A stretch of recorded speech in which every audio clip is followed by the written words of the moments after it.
The rich woman goes with her husband to visit his home country for the first time. His family immediately pressures him to accept a special gift. It's a piece of clothing made only for women, a black chador that covers the whole body, leaving only the face visible. The woman looks around and sees other women wearing the same thing. She feels suffocated and uncomfortable. She turns to her husband and asks what happens if she doesn't wear it. He tells her, "You get arrested." Even though she already understands how serious it is, she never expected what happens next. Just because some of her bangs are showing on her forehead, armed guards approach her. Their expressions are tense. They speak quickly and angrily in a language she can't understand. Their guns are loaded and ready to fire. She quickly covers her hair. Only then do the guards feel satisfied and leave. She is shaken. She complains to her husband. He says, I know, honey. You've got to be careful. They're very strict about the dress code here." Another man tells her, "You must cover everything. Every single strand of uncovered hair is like a dagger aimed at the heart of our martyrs." After such a frightening experience on her first day, she deeply regrets coming with him. But for her, this is only the beginning. At first, when her husband suggested they visit Iran, Betty refused. She knew it was a dangerous and chaotic place. But her husband spoke kindly and seriously. He even brought out the Quran and promised that she and their daughter wouldn't be harmed in any way. He said, "Do you honestly think for one moment that I would take you and Martob anywhere that I thought would be dangerous? I love you both more than anything in the whole world." His promise was like water that had already been spilled. It couldn't be taken back. On the first day at his family's home, Betty gets disapproving looks from his parents just because she doesn't wear the chador while eating. The cultural differences and way of life are hard for her to handle. At home in America, she can wake up naturally and enjoy the afternoon with her family. Here, she has to wake up before dawn to pray. What she finds hardest is the chador, which she must wear all the time. It makes her feel physically uncomfortable and mentally trapped. When the trip finally ends and she thinks they will go back, her husband stares at her, not saying anything. Then he calmly tells her his decision. "We're not going back, we're staying here. What I want is to live in Iran." She says, No, he continues, "there's nothing for me in America." She sends their daughter out of the room. Betty argues with him for the first time. She tells him she was raised in a free country with education and personal freedom. She says she can't live in a place like this, where everything is controlled. She begs, she shouts, but nothing changes his mind. She yells, "No, I won't stay here. You can't keep me." Then, in an angry tone, he shouts, "You listen to me. You're in my country now. You're my wife. You do as I say. Do you understand me?" The man who used to be gentle and loving now feels like a stranger. Betty begs him, but he takes away her passport and cash. She pulls herself together and goes to the living room. She tries to tell his family how cruel and controlling he is, but no one comforts her. Instead, they all take turns yelling at her. They even blame the husband for not disciplining her enough. Surrounded by people who seem hopeless, Betty feels deep despair. Her husband watches everything coldly without saying a word. Back in America, he was a failure. His co-workers always treated him badly. He ended up losing his job. Being ignored and rejected for so long made him feel like he didn't belong there. But now that he's in Iran, everything is different. He has power. He controls the home. His wife and daughter must obey him. The kindness Betty once believed in was only a mask, something he wore while living under American laws. Betty doesn't give up. She secretly contacts her mother by phone. When she learns there's no American embassy in Iran, she waits until his family falls asleep. Then she takes her daughter and quietly goes to the Swiss embassy for help.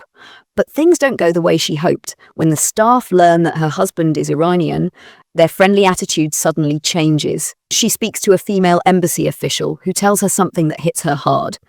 If you marry an Iranian man, you automatically become an Iranian citizen. The laws about women here are very strict. You cannot travel anywhere without written permission. You have no rights to the children. In case of divorce, the children go to the man. "I'm sorry, but you really have to go back to your husband." Betty protests, saying, "But we'll never get out. We're being held hostage. It was almost impossible just to come here." The official asks, "May I ask why you came to Iran?" Betty replies, "I wanted to please him. I trusted him." With no money and no one to help her, Betty has no choice but to return to her husband's home with her daughter. Her weak attempt to explain things is met with a violent outburst. Her husband beats her, shouting, "You try anything like this again, I'll kill you." Faced with a man who has completely changed, Betty pretends to submit. Her husband knows that their daughter is Betty's weak spot, so he never lets the two of them go out together anymore. He also asks his relatives to watch her more closely. Even with the increased surveillance, Betty never stops looking for a chance to escape. One day, when she is sent to learn the local language, a woman at the next table offers to help send a letter to the American embassy. Betty feels hopeful for the first time. But the next day, when she returns to the class, she sees that same woman badly beaten with a bruised face. The woman's husband yells at Betty for crossing the line and throws the letter back at her. Then he drags his wife away. The hope that had just started to bloom is crushed instantly. Betty turns to the phone for help. After several failed attempts, she finally meets a clothing shop owner who had studied in the US. He offers to help her. "You want a telephone? Please come." Betty finally gets to speak with someone at the embassy, but all they can offer is sympathy. They can't do anything to help her. As she leaves the store in disappointment, the kind shop owner approaches her again and says maybe he can help in another way. The next day, Betty returns to the shop at the agreed time. The shop owner introduces her to a former client who is connected to a smuggling network. The man says the escape will cost $10,000. He also lays out a rough escape route. Betty can pay once she arrives in the US. Compared to her freedom, the money means nothing to her. Then something else good happens. Since their daughter keeps crying at school, the husband finally agrees to let Betty stay with her during the day. Every morning, Betty drops her off at school, then meets the smuggler to go over escape plans. But one day, the husband shows up at school earlier than expected. When he sees Betty rushing in, he hits her violently in front of their daughter and the teacher. After Betty disappears for a while, her husband becomes furious. Feeling his authority is being threatened, he cuts the phone line at home and grabs their daughter. He locks the door and keeps Betty under house arrest. Other than dropping off food every day, he doesn't speak a single word to her. "I want to talk to you. Please, please don't be mean to me," she pleads, but he ignores her completely. It's not just physical confinement, it's emotional punishment. For many days, Betty sits alone in the cold, silent room. One day, during an air raid, an explosion destroys the window. That's when the house arrest finally ends. Betty rushes forward and hugs her husband and daughter, pretending to be grateful. "Thank you," she says, trying to convince them she has surrendered. More than 6 months pass. On the outside, Betty now looks no different from local women. She seems to have blended into the lifestyle, but the truth is, her will to escape has never changed. Everything she does is part of a disguise to make her husband and his family lower their guard. But because of the war, the borders are locked down and the planned escape dates keep getting delayed. Then one day, Betty gets news that her father is critically ill.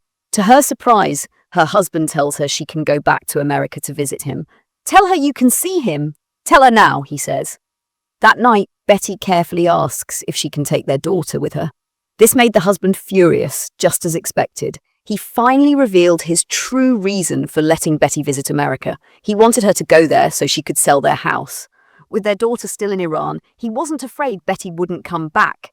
He shouted, "It's my money! I want it!" Facing the deadline her husband gave her to return, Betty decided to take a chance. In this country, girls could be married off at age 9. She couldn't risk leaving her daughter behind in such a place. It felt like fate was on her side. Her husband received a sudden call from work and had to leave. Betty quickly made up a lie, saying she was taking their daughter to choose a gift for her sick grandfather. She had acted obediently for more than half a year, so the husband's family didn't suspect anything. Betty and her daughter successfully escaped from the house. They contacted the smuggler group and didn't wait for another chance.